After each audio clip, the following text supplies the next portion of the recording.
what is the most common emotional reaction that you see of the patients when they come, patient and their family members, when they come to your clinic for the first time after hearing that word cancer? We'll try to protect that patient from diagnosis as if that will protect them from the disease itself.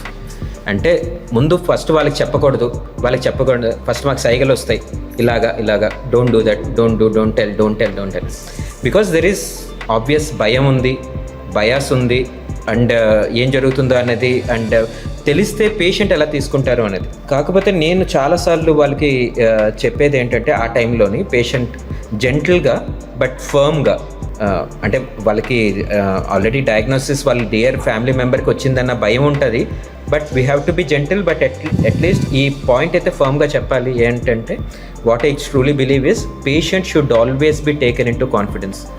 ఖచ్చితంగా పేషెంట్కి చెప్పాలి అది వాళ్ళ బాడీలో జరుగుతున్న change, వాళ్ళ body తీసుకోవాల్సిన treatment వేరే ఎవరో పరోక్షంగా తీసుకోరు, పేషెంట్కే జరుగుతూ ఉంటుంది. ఏం జరుగుతుందో ఎందుకు జరుగుతుందో ట్రీట్మెంట్ తెలియకుండా అన్ని సైడ్ ఎఫెక్ట్స్ వస్తుంటే patient will not be able to come to terms with it. వాళ్ళకి అర్థం కాదు ఏం జరుగుతుందో.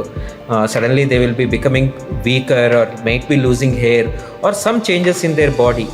ట్రాన్షియంట్ అవ్వచ్చు, లాంగ్ టర్మ్ అవ్వచ్చు, బట్ పేషెంట్ చెప్తే అట్లీస్ట్ ఇనీషియల్గా భయం ఉంటే they will be able to overcome it. ఆ భయాన్ని ఓవర్కమ్ చేసుకొని they will be able to decide. But to answer your question with single word, fear is the most common reaction from both the patient and family.